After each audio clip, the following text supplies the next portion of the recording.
garlic is one of the most precious, food that you can ever grow or you can ever pick from a farm. And it's because it's not only nutritious and it's not only delicious at the same time, but it has got other health benefits as well. When we go to the market, we go to Soweto Market and of course other big institutions, other big markets, obviously, we are going to see these beautifully well-rounded poachers just together. But if you go on the market, you're going to find that, just getting that one, just one single poach of garlic, it might actually cost you about 5 kwacha or something like that. It's because it's a valuable crop that you might even want to venture in as a farmer. Now, the beauty part with Zambia is that it has got a favorable environment where you can plant it at a larger scale and you can be able to be a supplier of garlic on the Zambian market. Today we thought of visiting a lady whom had to make tough choices in life, that is between farming and a regular job that she had. She had a regular job, but at the same time she had a farm as well, and she realized that the farm was suffering because she didn't really have enough time to visit it. She didn't have enough time to concentrate. So she decided to quit her regular job just to concentrate on farming. She does tomato farming at a small scale, but on top of that, she has also ventured into watermelon farming, and she just recently had her first harvest. And on top of that, she has also decided to plant garlic as well. It's going to be another roller coaster ride, ladies and gentlemen. Hopefully we're going to have a good time as we learn on how to grow garlic at a commercial scale to supply to the Zambian market.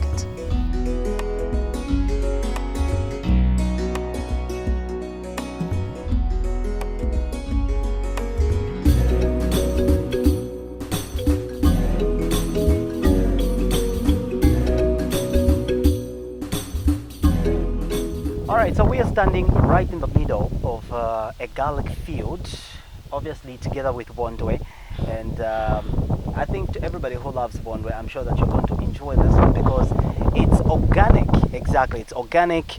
She has decided to utilize manure, and the environment itself, I think, supports its growth, as you can just see just around that it's protected quite well. But our area of interest today is actually on the garlic that she's planted, especially that we have just a few farmers who have thought of venturing in garlic farming, especially at a larger scale. But for Mulenga, it's a different story altogether. Good to have you. Thank you so much for allowing us to visit your field today. Thank you for being here.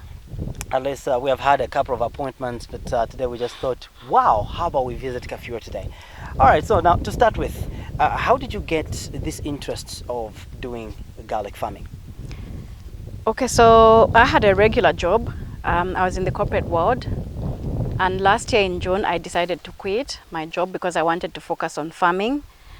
I had always been passionate about farming, and so I thought, look, I can't serve two masters, and so I made a decision to quit and get away from the corporate world and just concentrate on the farm. So garlic is one of the things I really want to venture into, and as you can see, we're actually doing it now because we've grown it.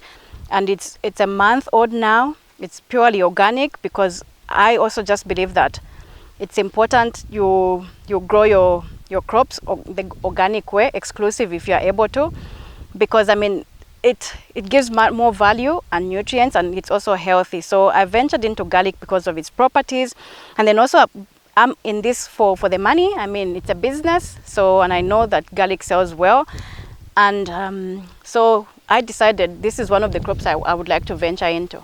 Okay, but obviously when you were starting up the project of garlic growing, you had no knowledge about it. You didn't know about this particular crop. So how did you begin, scampling for that knowledge so that at the end of the day you don't make mistakes that might actually cost you financially and, just the whole entire project?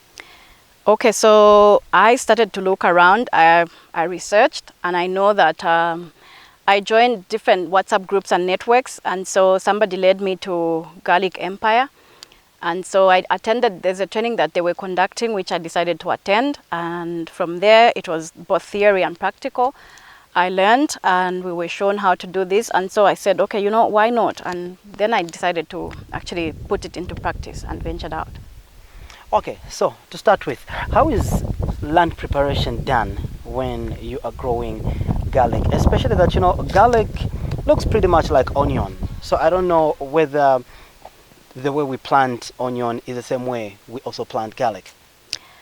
Well, I have never planted onion, but I've planted the garlic. So in terms of land preparation, it also depends whether you are using virgin land. So we had virgin land here, and so we had to take out the weed, we had to clear the land, and then we had to make these particular beds. And so because we had decided to do it organic, we mixed the soil with manure, and so we had a lot of manure put together with the soil.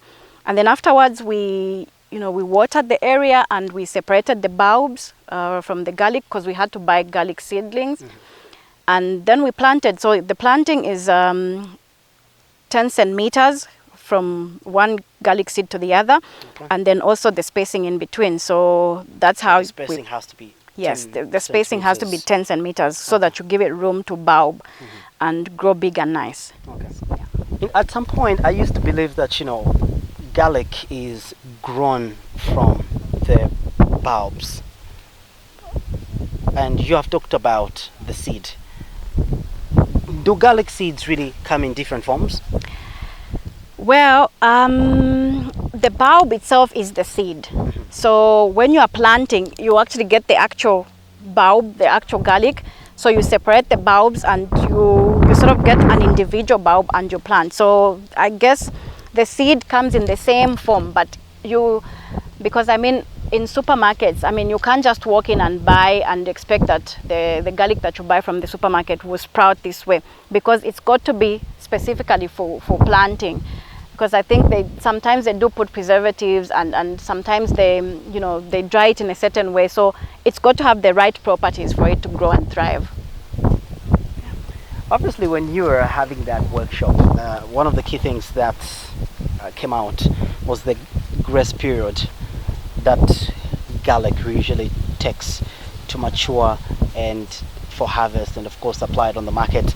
So what is the grace period from day one when you plant up until the harvest? How long does it take? It takes about 5 months. It takes about 5 months. Yeah. Okay, so you have to be patient at least for the next 5 months before you start making money. Yes, you have. Okay, during that particular 5 months, what kind of management is needed to make sure that you have a very good yield? Okay, so you have to make sure that you are watering, you're giving the garlic sufficient water, and then you also have to do the forking. So after a certain period, maybe a month plus, you need to also just go in and do the forking, so that the water penetrates well in the soil, and because sometimes the soil will harden, so you have to do the forking. You also need to continue reapplying your manure. And then also if you notice any diseases, garlic doesn't really have a lot of pests, but if you do notice there's organic pesticides that you could use if you're growing it organically. So you just make sure that you are maintaining and taking care of the garlic, so that you get a good yield at the end of the 5 months. You've spoken about forking, and from what I can see here, when you look at your field here, I think there's a bit of grass here, I think, for organic purposes, and all this. So now when you're talking about forking, how do you do forking, especially when you have covered your surface with grass for organic purposes? Okay, so the grass this is called actually mulching. And so the forking is done, you go through the mulch, and it's done immediately after it's watered, because then the soil is soft. And you're not forking, because you also have to be wary how you fork. You don't want to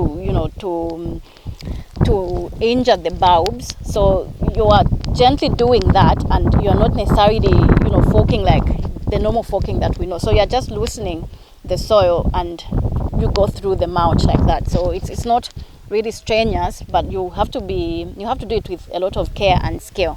Okay. Yeah. How is weeding done?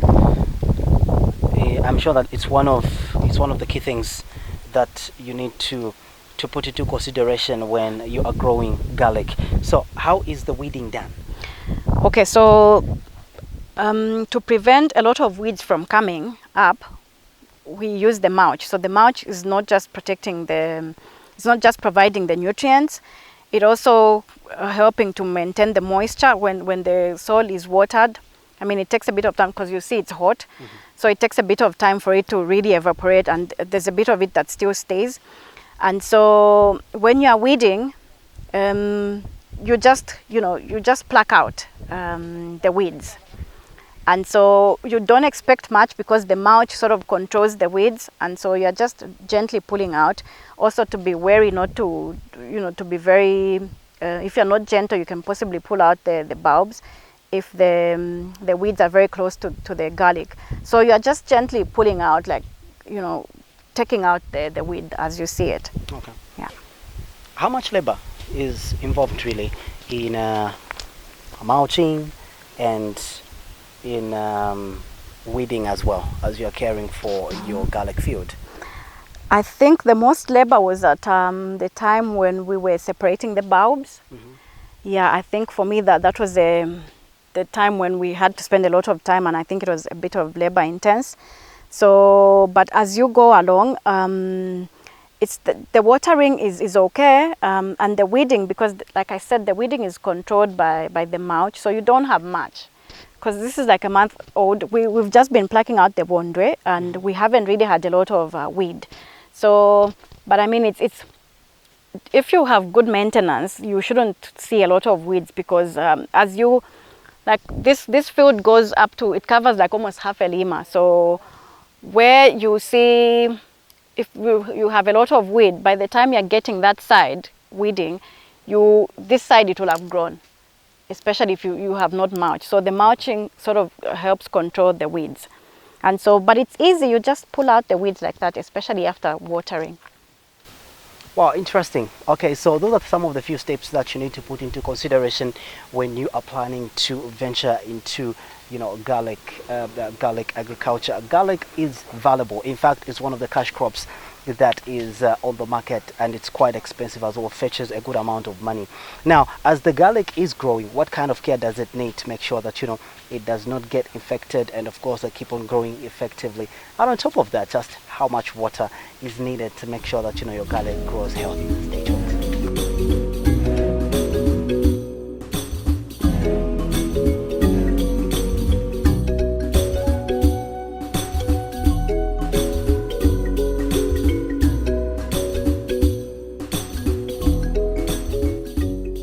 All right, so now earlier I talked about how management is done, especially when you think of growing garlic. What kind of management are you supposed to attach to garlic? Now, Mulenga, let me find out from you just how much care does garlic really need? Maybe to start with, water. How much water does garlic need? Okay, so when we just planted, we actually needed to water the garlic 3 times a week. 3 times a week? Yeah, and it's been hot, so we've continued with that. We water 3 times a week. Okay, and when it comes to pest infestations, is garlic so susceptible to pests as well that you have to keep on applying pesticides now and then?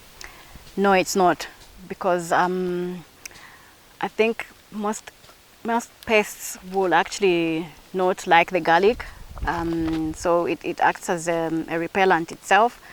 But if it happens that you have pests, there's obviously some pesticides that you can use, and fungicides as well, but it's not really susceptible. Okay, interesting. All right, so as garlic is growing, what kind of care are you supposed to attach to it? Does it also need fertilization, and just basically what kind of help do you think it needs?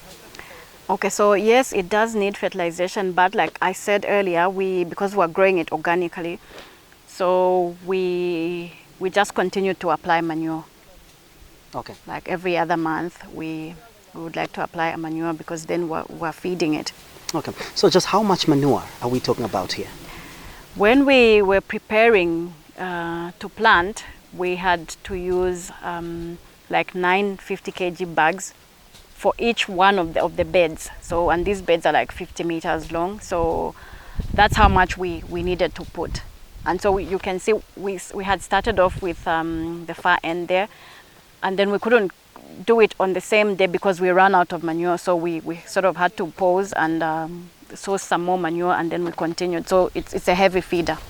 It's a heavy feed, I can imagine. So now, what kind of manure are we talking about here? Are we talking about chicken manure, or maybe we can go for any other kind of manure as long as it's manure? Well, from the training, it does thrive in chicken manure. Okay. Yeah, and this is like old chicken manure, like 6 months plus. Okay. Yeah. Okay, interesting. Now, I understand that, garlic takes about 5 months or somewhere there. How do you tell that my garlic is healthy, is growing fine, and I'm expecting a good yield?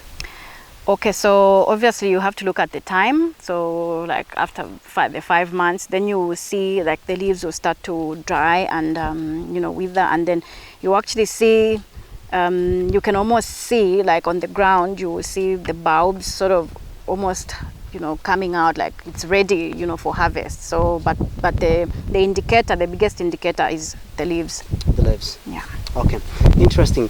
And well, despite the fact that it's a self-reparent really crop, during its lifetime, during the training, was there any mention of pesticides that can be applied for preventive measures or for preventive purposes? Especially that with you, if I look around, I can see that there are watermelons there. We're yet to go to the watermelons. There used to be some tomatoes that were planted here, and there is maize as well. So you have got a combination of crops here, some which are quite susceptible to pesticides. Yeah. So for preventive purposes, really, is there something like applying pesticides? Yes, there is. I mean, if maybe your garlic is hit with some fungicide or bacterial, you can actually, there's something that you can use. Because we are organic, we have decided to use, we have BioCure F for fungicide and BioCure B for bacteria. So yes, there is stuff that's available for you to curb that. Okay, and at what stage do you apply these pesticides? I mean, it depends at what stage they hit you, or they hit the garlic. So when you see that your garlic has been attacked, you can apply, and then there's guidelines on most of these chemicals. So you need to just check, but usually it's like you will just get to see like if it's too bad, whatever it is that it's too bad, then you probably do it on a weekly basis or maybe after 2 weeks. But so the conditions around will tell you. Okay. Yeah. Interesting. All right. So now, how environmental friendly are these pesticides that you use in protecting your garlic from being attacked by the pesticides, by the pests actually? Okay, so because the ones that we use are organic, so I mean they're really environmentally friendly, so it's not harmful stuff. Okay. Yeah. All right. So from here now, we want to take you through to the watermelon field as well. She's got about 3-4 things that she does on her farm, but obviously the first side had to do with garlic farming. You should try venturing in it. 5 months, your garlic is going to be ready and you supply it on the market. It's one of the cash crops that Zambia is trying to promote and ensure that more farmers actually get into it and supply it on the market. If you want to do your own case study, well, you can just go into town and just check the price of garlic. You understand why it's a variable and a cash crop as well. Come with me.